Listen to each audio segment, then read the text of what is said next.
We are ready now. We all think of sports as fun and games, but the truth of the matter is, we may not appreciate now in our lives the lifelong impact that sports has. So let me call up some incredible women who are going to share with us some of their stories and things we can all learn from together, okay? I love learning together. So let's start with Jane. I just heard somebody say Jane for mayor. Did you know that Jane was a multi-sport athlete in college who went on to be the first female chief of police in Tampa? I have to just say I am such a girl fan of that. I just think that is so amazing and so important. And it's funny because people see you now as the mayor, but they didn't know you were a really pretty kick-butt athlete. All right. Next. Who's up next? Huh? Oh, I have it right here. I got it. I am so sorry. I got it right here. Former USF women's basketball player, now a partner at Trenam Law, a color analyst for the USF women's basketball Bulls, Lady Bulls, Brigid Merenda.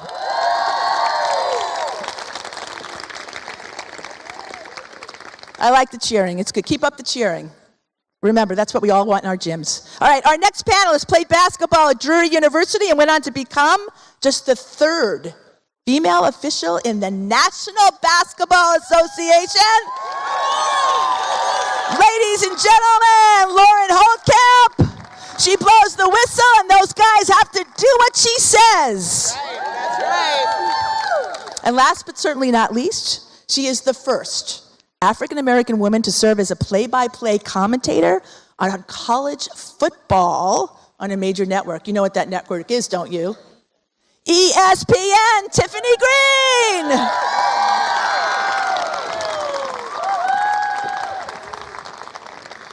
All right, pretty fantastic, right?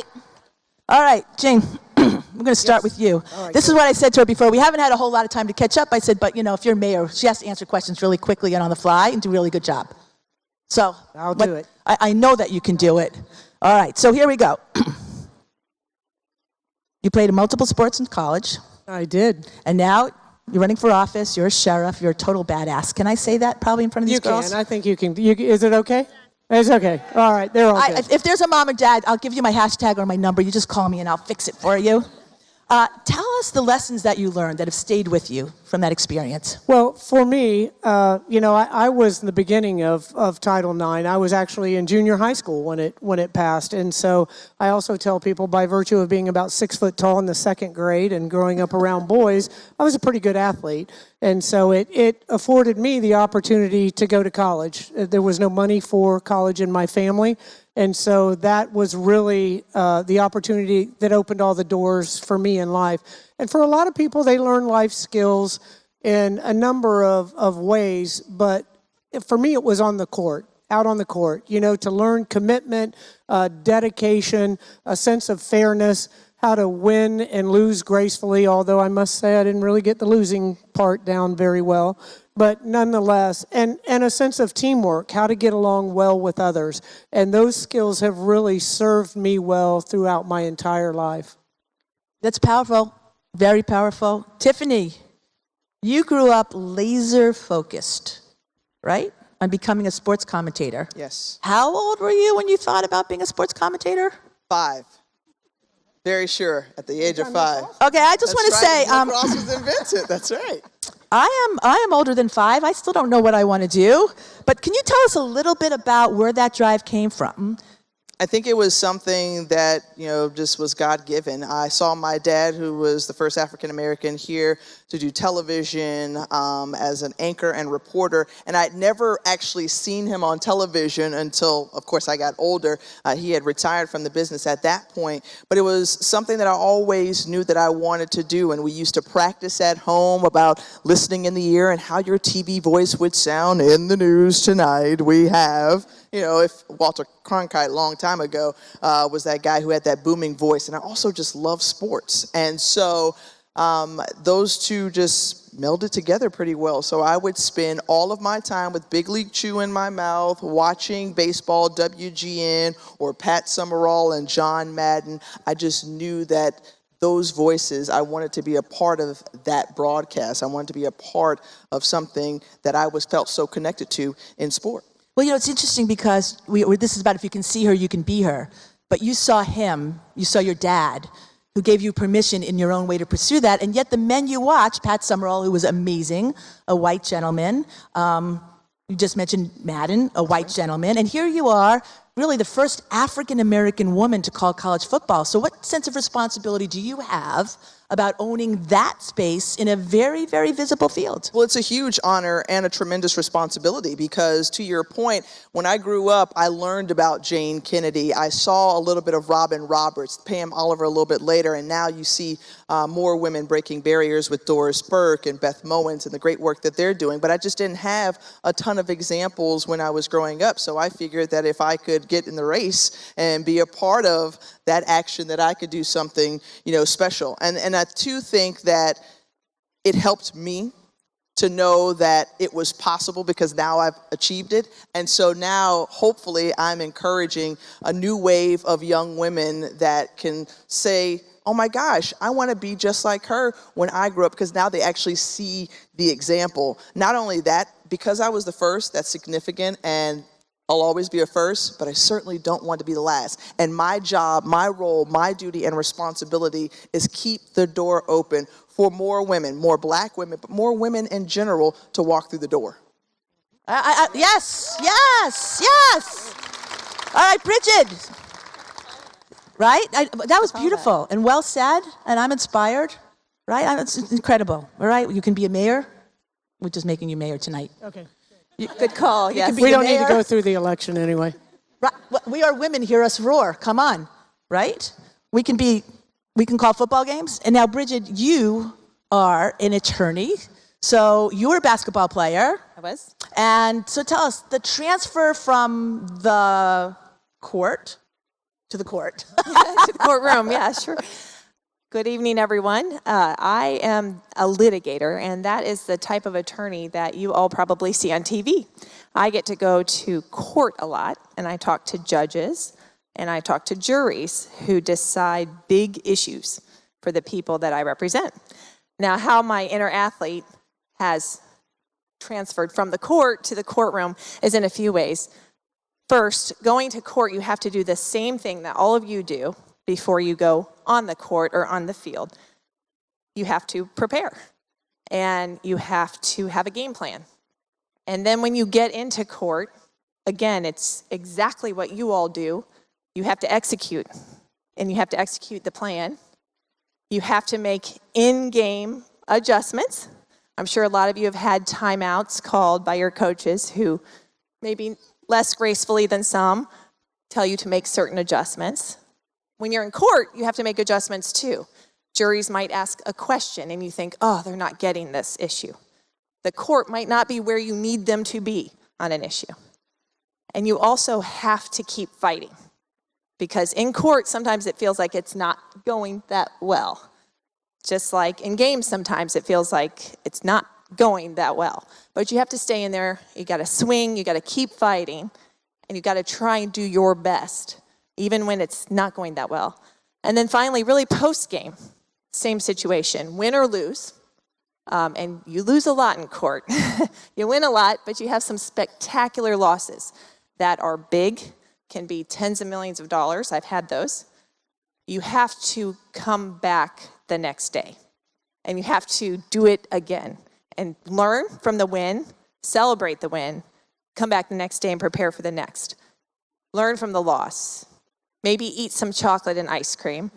Come back the next day and prepare again. So you have to come back, and you have to keep working. So it's really been, for me, a one-to-one kind of transfer. It's a different type. It's not maybe as physical as the game of basketball was for me, but the concepts that you all are learning as athletes, that your parents are instilling in you by taking you to practice when they don't want to, by making sure you show up for games, by paying for equipment, all those things that they're investing in you. Those skills you're learning now, you might not realize it, but they will transfer to a later career.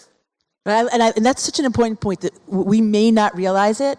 Why am I learning this? Why is my coach making me do this? We are here to all tell you, it will come back to serve you. So the next time you're doing that extra lap or whatever you're doing in whatever sport, Remember, there's a good reason for it. It will make you better. Got that? That's from lawyer Brigid. She'll take you to court if you don't believe her. Now, next. Yes. We are so proud of you as well. Thank you so much. Right? So Thank Laura, you. right? Thank you. She embodies if you can see her, you can be her, right? So I always felt that it wasn't as important to have a woman play in the NBA. You know, these guys are huge. I can outshoot some of the NBA players, but the thing is, you can be the referee. So you went from being a player to blowing the whistle. And what kind of transition was that?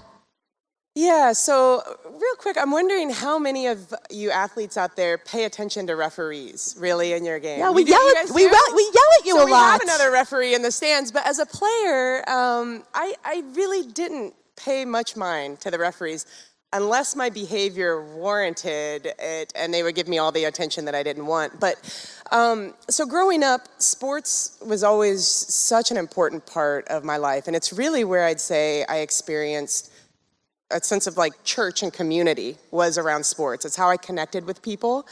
It's where I experienced a real sense of belonging.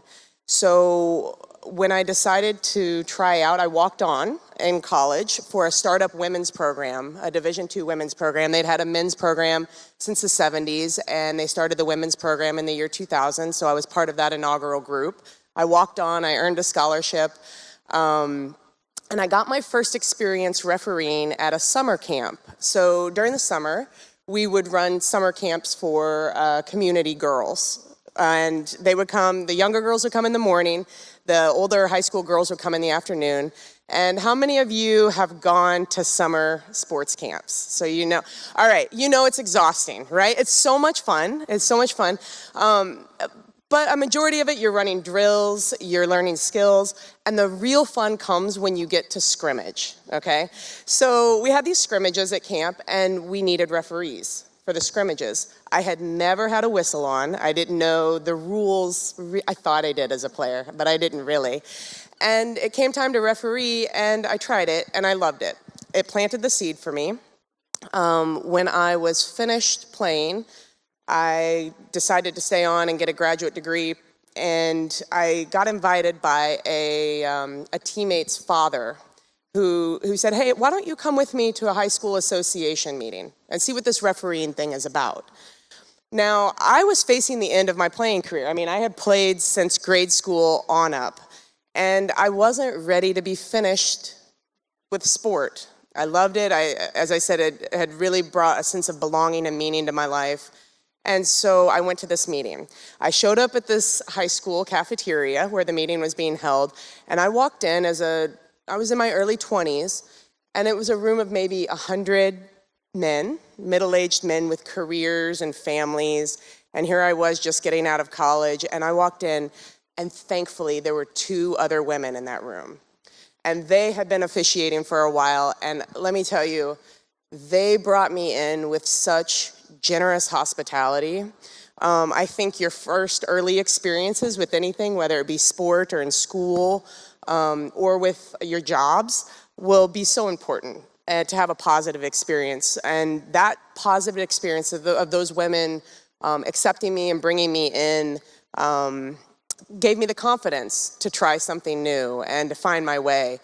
And years later, I sort of advanced, I continued to advance, went through junior college, Division II, Division III, Division I. I got certified as an international referee, so I did some FIBA competitions. I worked in the WNBA, the D-League, and then got hired in the yes, Donna, and then got hired in the NBA 5 years ago. And I just think back, it took a really intentional invitation from somebody, and then when I was willing to show up and just see what it was about, it took some generous hospitality extended by others who were already there to make me feel included and say, hey, this actually connects with my experience of sport. So now, as a referee, it's my job to work with a fundamental sense of fairness on the court so that the athletes can showcase their incredible talents.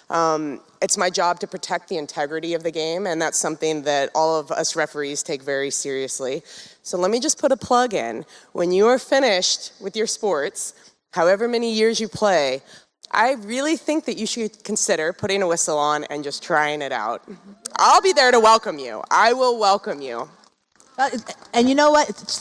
Oh, wow, there were so many things in that. But girls, did you all hear this? The difference in her life that has defined it today is what? What? Huh? Somebody making her feel welcome and inviting her. We should start that now, right? You should think right now as a team. I'm going back. Robinson's my team tonight, as you can tell. Girls, have a rally, get a little pep talk going. Who's not feeling welcomed in your group? Make sure you make them feel welcome. It will change their life and it will change yours. Girls, we must be nicer to each other. Now, let me say one other thing. Lauren will also have another first. She will be the first mom to be an official in the NBA because she will be having a baby in... Yeah, my husband and I are expecting our daughter this summer, so early June. Yeah. So it'll be a true family affair because my husband, who's also here, is also an NBA referee. And so, who knows? Our daughter may want to play flute or do something completely different. Correct. She might want to play lacrosse. You never know. Absolutely. Okay. Yeah. All right, flash round. Flash round. A quick question. Yes. You have one sentence. If you go beyond one sentence, we get the whistle and we blow a foul. Most important impact of sports in your life? Whoever wants to take it goes first. I say everything. It has opened the door for everything that I have been able to achieve in my entire life. We'll give her that. Yeah! Awesome. I feel the same way. Who else? Go ahead, Lauren. Okay, so flip up the thing. You say a sentence. I'm going to expand a couple sentences. Wait a second. That's not fair and integrity of the game. She can make whatever rules she you're wants. right. Okay, go ahead. I'm going to push the rules a little bit, and Yeah, time's running here. Yeah. The clock's running. We have a 24-second clock. Yeah. And I'm As really her seriously. lawyer, I would say that. Go ahead, save it. Pitching man, go ahead. Okay. That, I might handle this for the witness. How sports has impacted my life, and the biggest impact, it has taught me how to win, and most importantly, how to lose. Okay, that's great. Yep. Sports has actually taught me to look beyond the stats line, to find moments when I've acted with courage, when I've found resilience, when I've been generous, and when I have extended and created a sense of belonging for other people. Sports has given me confidence and a sense of belonging. Wow, that's all of that's really powerful. Let me ask you this. Has anyone said no to you in your journey? Oh my God. And you all don't have to answer. Like anyone say no to you, and then how did you react to that? Because I am sure we're all encouraged here, but I've had a lot of people say no. Okay, I worked for 31 years as a police officer, and the vast majority of males in 1,300 employees. I rose up to be the chief of police for 6 years. 1,300 employees, $145 million budget that I managed, and you have no idea how many times that I was said no to me, or you just weren't seen. They went right past you because you were the only woman in the room. I can tell you countless times, but it won't happen to the rest of you. If she has anything to say about it, if she's the mayor, that's all I can say. Supporters, who's your biggest supporter? Who's your biggest cheerleader? Who's your biggest teammate, right? Life is a team sport. Who is your biggest teammate? My husband, actually, who's here. Even before, make him stand up. Give him a cheer. Woo! All right, from now on, when you're watching the NBA, forget about the players. Let's just cheer on the refs. Quick, I do want to say this. Before I got hired, it had been 20 years since the NBA had hired a woman when I got hired. And so it was 10 years in the making for me. And through that process, so many times I'd say, man, I just don't know if this is going to happen. I don't know if I'm going to have my opportunity to show up and try. And my husband, way before, this is even when we were dating, would say, I believe in you. You're going to do it. This is going to happen. You've got what it takes. And so I think having somebody, a partner, whether that be a friend or a family member, a romantic partner, somebody who believes in you sometimes more than you believe in yourself really, really matters. Tiff, your biggest teammate. I'm going with my parents. I mean, I've been really blessed to have a great support system, honestly, and my parents have been my biggest encouragers. My dad would always tell me two things, no matter how great my stories were in high school and college, that you're only as good as your last story. And then the other part was it's never enough. So no matter how far you think you've come, it's never enough. There's more work to be done, and that's always been like a driving force behind me because I have to keep working. I want to keep getting better. True. All right, Brigid, we're going to come to you in a sec. Hold on. Everybody here has a best teammate. You know who it is. Think about it. Promise us that in the next 24 hours, you will reach out to that person and say thank you. Got it? That's your homework assignment. You got it? Everybody willing? All right, it's really important. Okay, here we go. One piece of advice. We're going to give everybody a chance. All right, so let me say this, because I would love to stay here all night. Wouldn't you like to hear these women like forever? I would. It means we don't have to go to school tomorrow and all that good stuff. But we've come a long way, but we're not exactly there yet. So what is your one parting piece of advice to the next generation of female leaders and athletes on how they can help impact positive change and support Title IX? Go ahead, Brigid. You're the lawyer. My advice would be to anyone who is a supporter of a female athlete, tell them to try it. Try it because, and help them get to practice, help them get the equipment they need because those, you can't do it as a grade schooler by yourself. So to have someone who supports you and says, yeah, try it. Or, yeah, I can get you to practice. If you're a neighbor of a young girl or an aunt or an uncle or a parent, tell them to try it. And I think that's the best way you can support them. Also, take them to see women play sports. My dad did that. My biggest supporter, he took me to any and every basketball game that I wanted to go to. And that's important because not only to see women playing sports, but to also watch the game and see how the game is played at a different level and see that it can be done. So my advice would be to the supporters of these young athletes, tell them to try it and get them there. Tiff? I'm big on affirmations. I'm going to have you wrap us up. And so saying to yourself that you are enough and you belong, because there are going to be plenty of people along the way, and we can all vouch on this stage of how many people have told us that we don't belong here. You're a woman, you've never played football, you're not supposed to be calling the game. How much do you know about sports? It's always tested in some form or fashion. And so just reminding yourself, giving daily affirmation that you are enough and that you can do it. And for those who are supporting the young ladies, reminding them that they too are enough. I mean, it's important to say it to ourselves, but it's also important for us to hear it from others that support us. And I will piggyback on what Brigid said and the importance of seeing women in those positions playing the sport and that they are, again, good enough, because there's enough noise out there to say otherwise. And so just knowing that you are enough is what I like to say. I would say expand what you think of when you think of what it means to be a successful athlete. So a lot of times we think about, did we win? How many points did we score? Think about what it means to be a leader that is inclusive, that is welcoming, that is encouraging, and do that for yourself also. So I talk about almost keeping your own stat line of the times that you did show up for yourself, the times that you acted with courage, the times that you showed resilience, the times that you were creative and maybe thought of a new solution for yourself or for the team. I think that those are the things that really, really matter and impact the person that you'll become and will impact the people around you as well. And would you be so kind to wrap up this advice section and our panel by sharing your best thoughts and advice for our young women? My best advice and thoughts are believe in yourself, as was said. Believe in yourself and believe in your teammates as well. Advice that a coach gave me when I was young, one of my high school coaches, was practice to be the best, play to be the best, but never tell anybody you're the best. Let them figure it out on their own.